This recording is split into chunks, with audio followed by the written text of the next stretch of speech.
and this is the Human Immune Monitoring Core, led by Ben Izar. This core has been around for a while and recently has been merged with molecular pathology shared resource because, as you saw, they provide very complementary services, including transcriptomics, multiplexed imaging, and so on. So, Ben, can you give an overview of the core? Yes. Yes, thank you so much. I'll talk for about 20 minutes, but I want you to take away three things. One, how lucky we are to have Hanina. He's actually one of the reasons I came to Columbia over other institutions when I was looking for a place to start my lab because of everything that you just heard. Two, HIMC has the word immune in it, but we do actually a lot more than immune. It was intended initially to focus on human immunology, but we do mouse nephrology development profiling. So we serve, nearly 100 labs across, really the entire spectrum of biology at the medical campus and beyond. And the third thing I want you to take away before I start talking more is, again, this slide that Hanina had already shown you. By the way, do you see the right slide or do you see presenter slide? Presenter. Oh, sorry. Let me switch I have two screens. Sorry about that. Anyways, you didn't need a slide for the first two. You need a slide for the third take-home message. And Hanina already showed this. And I think that we are really uniquely positioned. I don't know any other institution in this country or maybe in the world where you can go as an investigator from having an idea with an IRB protocol to pulling tissue samples, having them cut, QC'd by an expert pathologist, sent to a specialized facility such as the HIMC, and get any omic that you could possibly imagine doable on these tissues, and also biological interpretation by our now in-house bioinformatics service people who are specialized in analyzing single cell, spatial, and genome sequencing as well as imaging studies. I don't think this actually exists in a way where you can initiate this without ever seeing tissue or without ever being involved anywhere in this process, all the way to the end where you get biological interpretation. So I think we're really in a unique spot thanks to Hanina. What does HIMC actually provide? HIMC provides really, I think, what are now core cutting edge technologies for almost every field of biomedical research, including all sorts of single cell genomics, increasingly spatial transcriptomics, bioinformatics, as well as multiplex immunofluorescence, as well as another service which I'll mention very briefly that is just emerging and might be interesting for many of you. So all of you want to use these methods. They're exciting. They provide insights which we, couldn't imagine only 5 or 10 years ago. And, the most straightforward, now still quite complex, but straightforward sort of assay that we offer is performing single cell omics, including transcriptomics, as well as other assays that come with the 10x Genomics platform, such as T-cell receptor sequencing, B-cell receptor sequencing, CytSeq, which is basically these are DNA barcoded antibodies that give you a broad sense of the surface and sometimes intracellular proteome, coupled with the single cell transcriptome, as well as chromatin accessibility using the ATAC platform. What we've spent a lot of time doing is try to make better use of the tissues and archival tissues that are available and so beautifully annotated by Hanina's group. So we actually offer a lot of these services, not only for fresh cells or fresh tissues, but also from archival tissues such as frozen material. So we have tons of thousands of frozen, biopsies or resection specimens banked and annotated with Hanina that we can take and virtually do all of these, with the exception of the surface proteome from these archival tissues. We've gone back from my own lab 30 years ago, pulling out samples that were banked 30 years ago, performed these methods, and they still work on that tissue, and they work quite nicely. You can also come and drop off tissue. We have a service where we can receive tissues. We have a dedicated tissue culture hood where we disaggregate tissues, fresh or frozen, and go from tissue to data for you. there's a lot of different ways to think about the data, but especially for the cancer sort of community, there's incredible complexity to this data. There's incredible sort of number of variables that need to be considered, such as gene dosage, technical aspects, etc., where we can offer services that help you going from tissue to cell type annotation, make sense of what is in your sample using single cell data. This is a paper that was just published in Nature Medicine where we did exactly that from human brain metastasis in patients with non-small cell lung cancer. There's many analytical paths you can take for this type of data. And I don't want to go into too much detail here, but suffice it to say, there's many ways to look at this data, all of which we have now trained personnel in the lab that can help you, number one, guide sort of what kind of analysis makes sense for the problem that you're interested in, but also execute on those problems. So for instance, we have a bioinformatician that can do, basically 80% of the analysis with existing and established pipelines, but frequently there are very specific questions that you want to ask from the data that may not be captured well in these standard sort of tools, and you can sit and book office hours with this bioinformatician and sort of ask specific question of the data that this bioinformatician can perform on your behalf. Beyond cell subtyping, there's very sophisticated ways of performing analysis of cell type abundance, which is something that many of you are interested in. You have a tissue cell type A and B, and you want to know, which cell types are enriched in either one of these. Or an emerging sort of analysis that many of you are interested in is understanding cell-cell interactions. These can be ligand receptor interactions from single cell data, or actual physical neighborhood analysis in spatial transcriptomics data, which I'll talk about in a moment. So as I said, we can learn a lot from the single cell data, and frequently they're really, not only informative, but also required for then digging deeper into the next layer of the data that is lost when you only do single cell transcriptomics. And of course, that is the spatial context of where these cells sit and how they might interact and confer a certain phenotype or responsiveness to a drug or what have you that you might be interested in. So of course, this problem has now been somewhat solved with a number of new spatial transcriptomics methods where you can now map a single cell or quasi single cell transcriptome to space. And this is one example where we performed spatial transcriptomics on a colonic sample. So there's a number of different technologies that are out there, and I'm just going to mention them and briefly talk about the chemistry. But I think what's really important to understand is that every project needs careful consideration on what's the right quote unquote technology for a given question or for a given tissue or for a given preservation of a tissue that you might have in the lab. And so we spend a lot of time actually doing consultations with users. Parin Shah, who's the manager of the core, is really an expert in all of this and really understanding and helping you, guiding you to what's sort of the best method for any given question. But I would say for us, the two key technologies in the spatial transcriptomic space that we have decided to develop and invest in are the Visium and then NanoString CosMx spatial molecular imager.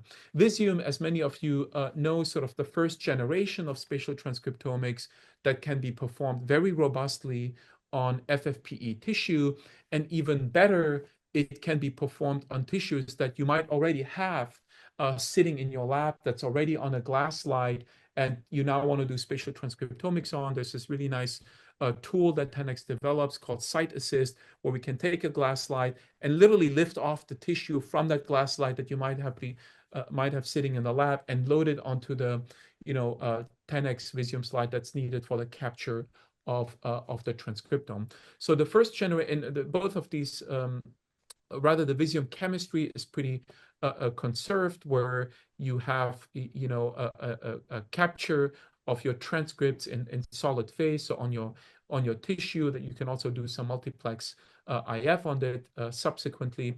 But really the beauty of this platform is that you don't have to decide what you want to look at, right? There is basically the chemistry is designed so that you can capture 18,000 human genes or 19,000 mouse genes without knowing a priori which genes those might be, and that might be important for a given phenotype of interest. There are now two generations, and the really critical difference between these two generations is the resolution. So the first generation of Visium had sort of spots, about 5,000 spots on a 6.5 times 6.5 millimeter squared sort of surface where you capture your tissue. And as you can see this, there is space between these spots, and the spots are 55 microns in diameter each, so they're not quite single cell resolution. So this method is good for some questions where you suspect there to be a relatively low degree of heterogeneity, or where sort of lower resolution might be sufficient to answer your question. And there are many questions that could be answered easily with this. The next generation is called Visium HD, which differs in a couple of different ways, but the most important one is that the resolution, the capture, is 2 microns or up to 8 microns, depending on how you design the experiment. And that approximates, single cell resolution for most cells in the human body, and has, over 10 million capture spots, if you will, on a given glass slide. And, what does this, look like in reality? So this is, again, a colonic sample. I think this is actually an adenoma that's growing out of a normal colon. And so on the left side, you have sort of the first generation of Visium with the spots and the sort of gene expression, where you can cluster clearly different layers in the mucosa and in the adenoma. But of course, when you dig deep, and with the Visium HD, you can really get very deep. You can make out stem cells in the crypt of these villi, etc. And you obviously just get much better resolution of other cell types, immune cells, myeloid cells, or what have you, that might be critical for answering. So this method has really been quite transformative for many of you, including for our lab, and has become really sort of a main workhorse for unbiased discovery of spatial transcriptomics and variability in spatial transcriptomics. This is another example, this time sort of an organ that I'm very interested in. This is a skin sample where we have, again, the two different generations, where you still can make out the different layers of the skin: epidermis, dermis, and hypodermis. But of course, when you look at the Visium HD, the resolution is just incredible. You can make out different, stem cells in the hair follicle. You can make out melanocytes, which are sporadically intertwined into this interface of dermis and epidermis. I'm just going to skip a couple of slides here. But if you want to take it to the next level, of course, you can then also ask, what is the subcellular resolution? And so we decided to go with the CosMx platform, where you can get really ultra high resolution using a somewhat similar but more robust sort of probe-based assay. This time you can really dig deep into up to 50 nanomolar resolution. You can identify individual transcripts, the subcellular localization of these transcripts. There's many questions that could be answered with these methods that could not be answered with any of the prior ones.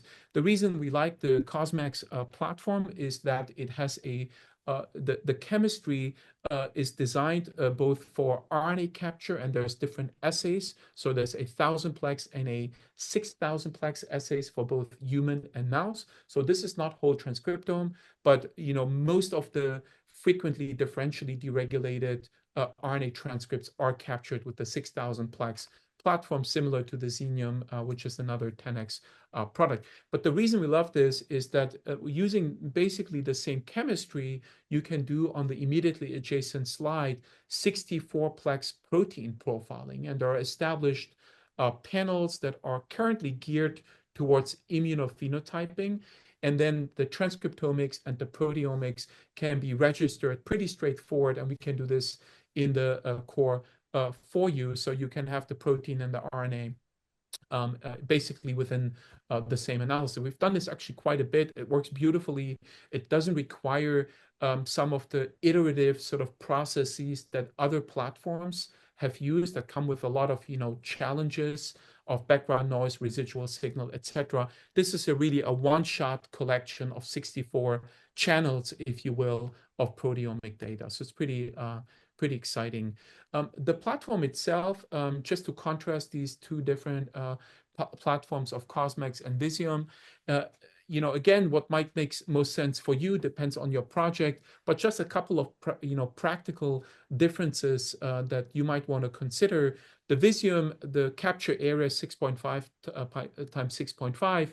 The Cosmex capture area is 20 by 15 millimeters. So you can fit, if you wanted to, a lot of a TMA, for example, on a Cosmex, and profile many samples for initial screening, perhaps, and then go deeper using a Visium, for instance. So the capture area is quite big, which we have used to the advantage of some users in the past. This is one such example where we looked at a TMA that was constructed by Hanina's lab, where we can then screen many samples at once. So this is more cost effective to identify patterns across many samples. And then you can decide whether you want to go deeper looking at the whole tissue using either this or the Cosmex platform. We can identify different cell types. We can then use some of the existing analytical frameworks from single cell and just, but we can always sort of map back, where these transcriptomes or these clusters fit in space, right? These are just some examples, which I'll skip for the sake of time. Frequently, you already know what you want to look at. You have FFPE samples, and rather than looking at a small number of samples very, very deep, you might want to look at a larger cohort of FFPE sections with 5, 6, 7, 8-plex immunofluorescence. And for this purpose, we have this service, which is heavily used, where we can do exactly that, up to 8-plex staining. We do a lot of and we train our users on how to analyze the data that come out of this platform, on how to quantify, on how to segment these tissues. These are all critical pieces that are needed to make sense of the data. This is just a beautiful figure that made it to the cover of a recently published paper for one of our users. Just to show you just the absolutely beautiful images that come out of these 6, 7, 8-plex clusters. We've used this platform extensively for very, very difficult questions where we optimized antibodies for users that have not previously been optimized. So we have a service where if an antibody doesn't exist yet for the marker of your interest, we can actually optimize it for this type of platform, so you can couple it with either existing or other antibodies that you might be interested in. And this is, again, solving very, very difficult problems.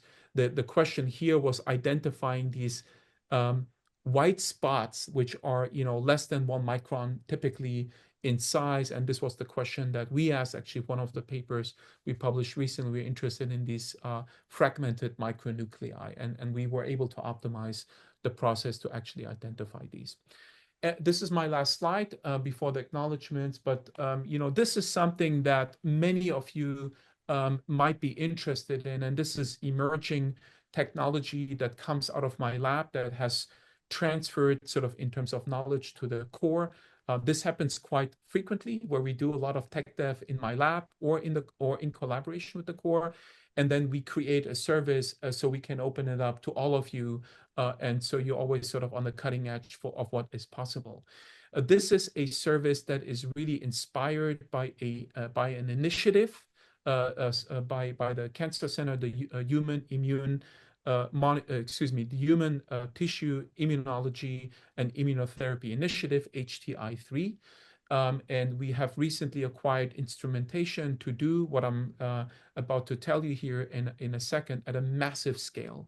So all of you know CRISPR-Cas9, where you can knock out a gene. Sort of the next generation of this is CRISPR-dependent base editing, where you can introduce very, very specific mutations or splice variants or what have you in your cell of interest. We are very interested in T cells. So what we did here is we introduced in a pooled fashion and thousands of different variants in primary human T cells, and asked how does human genetic variation in a normal cell type alter their function. And we coupled this in this case with the flow cytometric readout. This is a paper that was published last year. But you can imagine the many, many questions that you might want to ask, where you can generate thousands of variants of your gene of interest, say P53 or I don't know, PI3K, for instance, and ask how does this affect the phenotype of my interest. This, by the way, can also be read out by single cell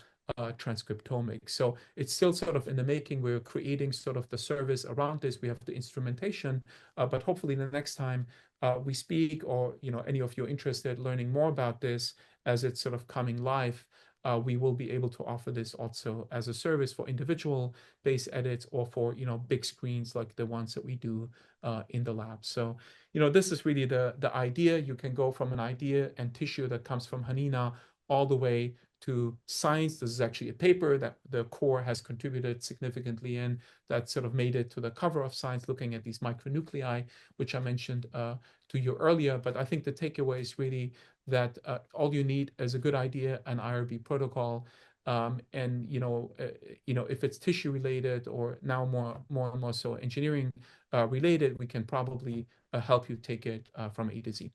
And so just want to thank the people who do all the work, in particular Paren Shah, who is really an outstanding core manager. I know many of you have talked to Paren, and feel free to book time with him, myself, or with our bioinformatician to address any questions you might have.